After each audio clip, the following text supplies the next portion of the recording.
When it comes to horse racing, you can never have too much information. With Twin Spires, you can place your bets with confidence, whether you use handicapping insights like our Brisnet speed ratings, prime power and past performances, the guidance of our experts' top picks, or just choose a name that catches your eye. Yes! No matter how you pick your horse, bet with Twin Spires. And now you can race to victory with Twin Spires tournaments. Welcome back to the Twin Spires Racing Roundtable. I'm Ashley Anderson here with James Scully and Vance Hanson. Today we're going to be talking all about Keeneland Stakes action, Thorpedo Anna, who won her second start of her 4-year-old campaign, and whether she's potentially going to be the horse of the year again, or who else might be in contention early on this year. And then because the road to the Kentucky Derby ended on Saturday at Keeneland in the Lexington Stakes, we'll give out our early top 5 for the 151st Kentucky Derby. Vance, let's start things off with Thorpedo Anna coming off that win in the Apple Blossom. Do you feel like she could win Horse of the Year a second straight year, or is there somebody else that you think is more deserving at the moment? I know we're early on in May, but who looks like a Horse of the Year contender to you? Well, let's keep in mind first that Thorpedo Anna was a very unconventional Horse of the Year selection last year as a 3-year-old filly. I think she was only the 4th or 5th 3-year-old filly ever to win Horse of the Year. And it was basically only due to the fact that she split the top 2 3-year-old males in the Travers, Fierceness and Sierra Leone. And there wasn't much separating them, the two of them on their record. And then the older male division on the dirt last year was a complete mess. So in a lot of ways, I think Thorpedo Anna kind of backed into the award. And so for this year, the criteria is going to be vastly different. I mean, she's going to, for me anyway, she's going to have to step out of the older female division at least once and possibly beat males again. And that's going to be a tough task because the older male division, I think, is much more rock solid from what we've seen so far in the first few months of this year compared to last year. You've got White Abario is on a hot winning streak right now. You have Locked. Fierceness, we haven't seen come back to the races yet. Sierra Leone started his campaign with a loss, but he should bounce back to much better form in his next start. So that's 4 quality older male dirt horses that already have a huge edge, I think, on Thorpedo Anna. And of course, we haven't even touched on the 3-year-old colt crop yet with the Kentucky Derby coming up. And who knows who's going to come from out of that division to be in Horse of the Year contention. So Thorpedo Anna, to me, is for now, is a long shot to repeat as Horse of the Year. James, what do you think? Yeah, I agree with Vance's sentiment that, I mean, in order for her to earn it this year, you would think she's got to beat males. I mean, she's going to have to prove it by beating males. She got Horse of the Year last year, and she only made 1 start against males, and she didn't win that race. But like Vance referenced, it's been unconventional the last 2 years. I mean, frankly, the Horse of the Year, I mean, that's going to be a 3-year-old that's either running in these Triple Crown events or going to be some horse, that's an older horse, from the Breeders' Cup Classic. Or you could even have a 3-year-old come along, and peak in the second half of the year and run in the Breeders' Cup Classic. But 2 years ago, we had a miler, Cody's Wish.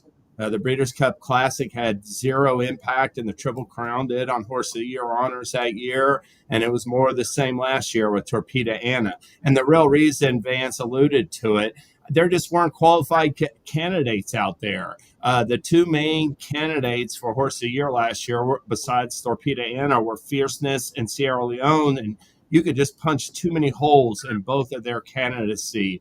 So if she doesn't beat males this year, she's going to need complete chaos like that to happen around her to have any shot of repeating as Horse of the Year.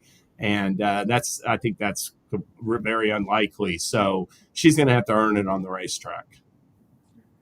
You mentioned she's got to beat males. Kenny McPeak did say he hinted at potentially putting her in a place like the Stephen Foster, the Whitney, maybe the Jockey Club Gold Cup. So if she could pull off the win, maybe she does get Horse of the Year. But I agree with you all. Last year was kind of a weird year. There was no clear standout in the 3-year-old division or the older male, but White Abario right now has won both starts this campaign and in dominant fashion, including the Pegasus World Cup. And then he won the Grade 3 Ghost Sapper Locked as well with Santa Anita Handicap. So certainly some other ones that look like they're poised to have really good years and potentially come out on top in Horse of the Year this time around. Also want to throw out Booth. Would be a little unconventional as a sprinter winning Horse of the Year, but he's on a 3-win streak and ran a sub 109 at 6 furlongs, 3 starts back for Steve Asmussen, won a grade 3 this past Saturday. Not sure where he's pointed next, but if he continues to win and get a grade 1, maybe we see him. He's the son of Matoli. Matoli was a runner-up for Horse of the Year, so unconventional, but maybe Booth could make a name for himself later this year as well. It would be very unconventional because no pure sprinter has ever won Horse of the Year. I mean, you've had horses like Tom Fool, Forgo, Dr. Fager all win Horse of the Year titles, also winning champion sprinter, but they also won the champion older male titles too, and basically won Horse of the Year off their performances in much longer races. So Booth would be an extremely unconventional and unprecedented Horse of the Year if he were to get that. Maybe the trend continues. We'll see. We have a long way to go. And I think I said that it's May. It's not May. I was at the track this morning talking about the Derby, so I've already jumped ahead. Apologies. It's April 15th. Let's move on to question 2. Stakes action at Keeneland. We had stakes on Friday, Saturday, and Sunday. So, James, who stood out to you among the stakes action? Well, I thought Carl Spackler was the most impressive winner, taking the Maker's Mark Mile on Friday. For whatever reason, I thought he came up flat in the Breeders' Cup Mile, and it was very encouraging to see the bounce back for Chad Brown. And he's going to take some beating the rest of the year, I would think. But Vance will highlight him. I'll mention a race from last Tuesday, Extra Neho. That performance really caught me, opened my eye a little bit about this colt because, ever since he debuted way back in 2022 at Keeneland and was a real impressive maiden winner, he's been sort of like a two-turn. He was a triple Kentucky Derby contender going into 2023, and even last year, they're running him in a pair of stakes at a mile or further. Steve Asmussen is, but this Commonwealth marked his first stakes attempt at less than a mile, and he really came through strong. I mean, that was I didn't think it was really easy to close on the outside like that in the stretch and get up. And Extra Neho did it, and he looked good doing so. And he's now won 3 consecutive races and 4 or 5 in his career at distances under a mile. So he's got the potential to keep evolving, I think, into a talented sprint type for Steve Asmussen.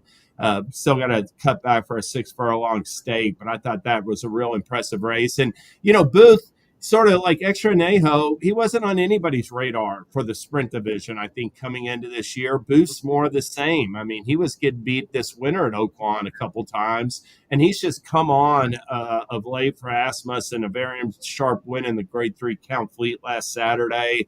And unlike his stablemate Scully, who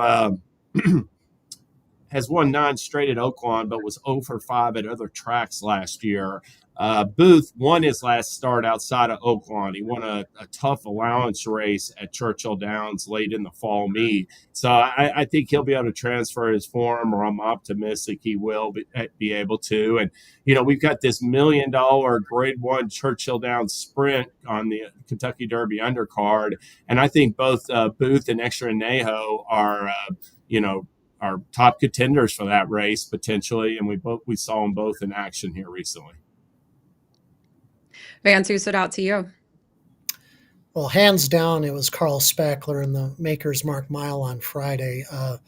He was an Eclipse Award contender for Champion Turf Male late last fall until he flubbed his lines in the Breeders' Cup Mile, finishing 6th to More Than Looks, who he had beaten in two consecutive races in the 4-Star Dave and the Coolmore Turf Mile. But this comeback race at Keeneland was just outstanding for Carl Spackler.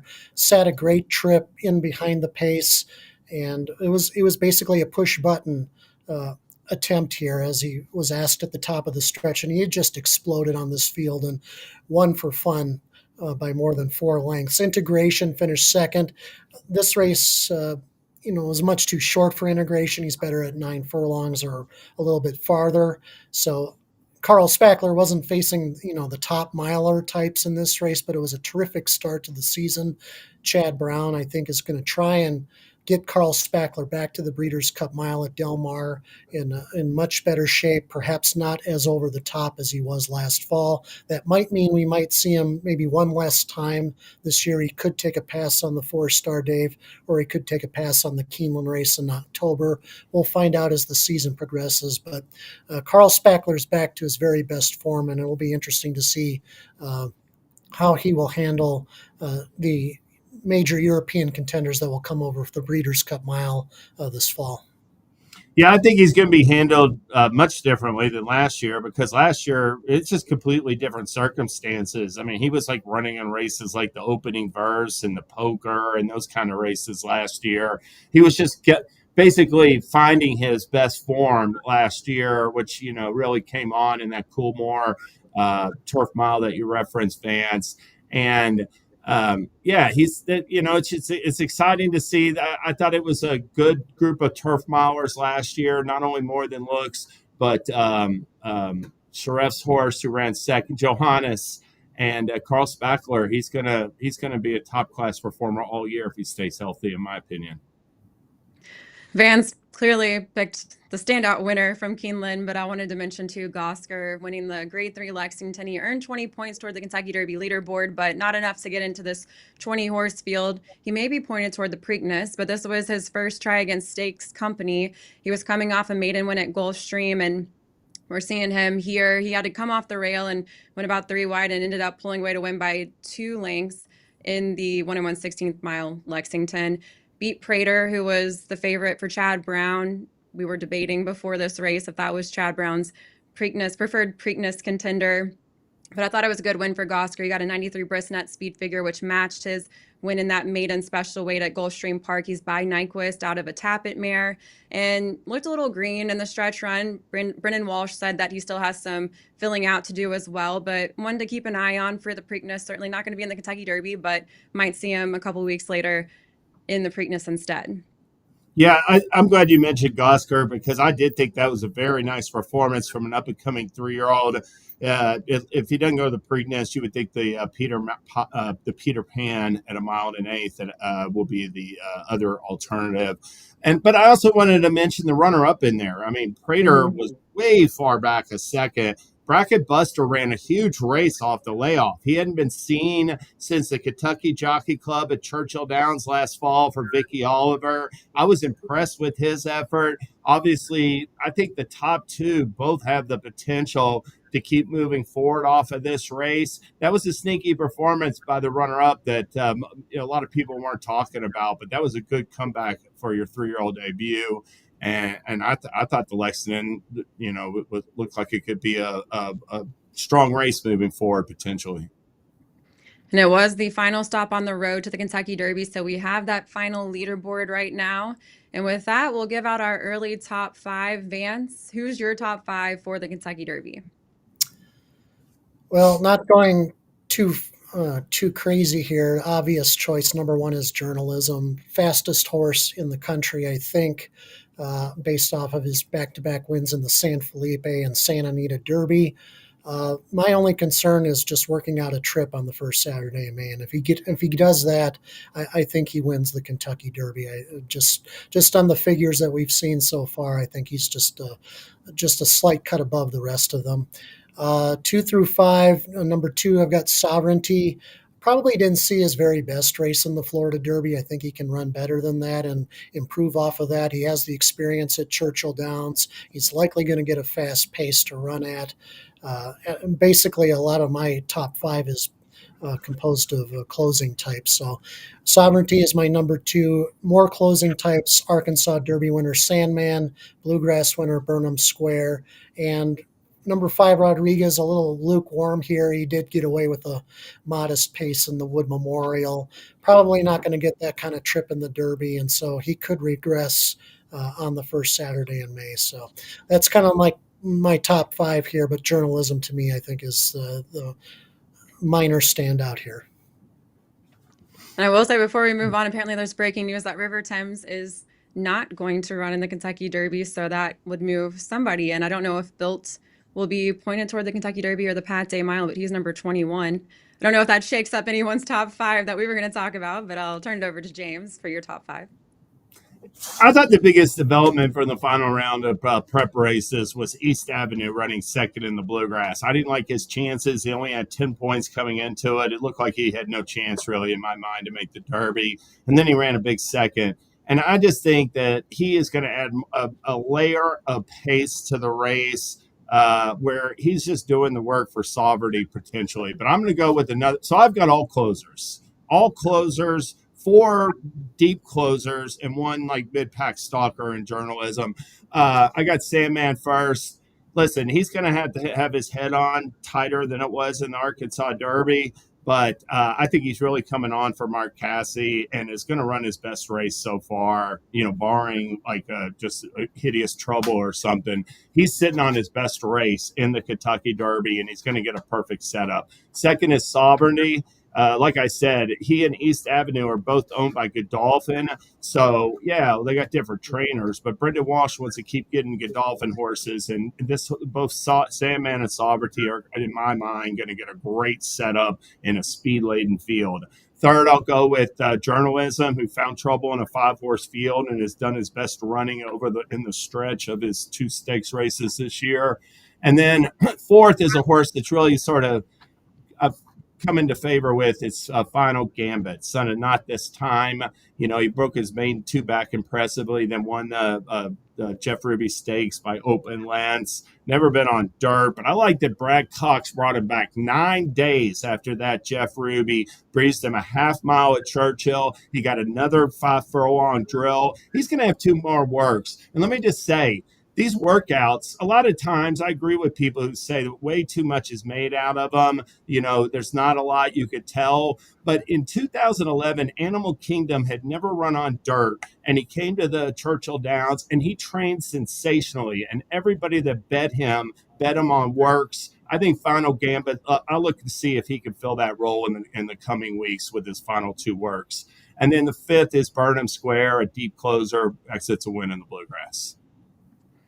Had some overlap with you all, decided to put Sovereignty number 1. Going off of that form, he broke his maiden in the Grade 3 Street Sense as a 2-year-old with a 5-length win. Obviously, Godolphin saw something in him to put him in that race as a maiden still, and he came off a somewhat lengthy layoff to win the Fountain of Youth. And as you mentioned, Vance, I don't think we saw his best in the Florida Derby when he was a runner-up, but he closed well, and that was at 1 1/8, so 1 1/4. Certainly think he can handle that distance. He's bred to handle the distance. I'm putting him on top for now. Rodriguez is the true front runner I have in the mix, and we have talked about how now there is a lot more speed signed on than we initially thought in the Kentucky Derby, but Rodriguez had a 105 in the Wood Memorial. He drew away to win by more than 3 lengths. I thought it looked really impressive, and I feel like if anyone can go Gates of Wire in this race, it would be Rodriguez. So I put him number 2. Journalism, I mean, yes, I respect him more than truthfully where I put him in my top 5, but I always want to try to beat a favorite, and we haven't seen a favorite win in quite a while in the Kentucky Derby. So Journalism is my 3rd. He has that 108 Brisnet speed figure. As you said, Vance, he is the fastest currently that we've seen, and the only concern too is field size that he's faced so far out in California. Will he get the right setup? Where is he breaking from? We don't know where anyone's breaking from yet. And then I went with Tistastic coming out of the Louisiana Derby. That's been a key prep for seems like the last couple of derbies. We've seen a horse finish well coming out of that race, and Tistastic had a 100 Brisnet speed figure in the win. So I think that he's one to at least play. If you're playing the Superfecta, I think he can hit the board. And then Grande, I like the way he finished in the Wood Memorial. That was his first time against Stakes Company. He's 2 for 3 lifetime. I think he can build off of that performance. He had a 97 late pace figure. He's trained by Todd Pletcher. He'll be a little under the radar, I think. And I feel like Todd Pletcher does well in the Derby with under the radar horses. So he is my number 5 in my top 5. Hey, Rodriguez, there's a lot of speed in the race. That was second fastest Wood Memorial last 20 years. And Baffert's had 2 horses lead all the way in the Derby that when people were predicting other speed in there. So he's always dangerous with those types. And I put Tistastic 6. I like your point. I'm glad he got back to the work tab this week.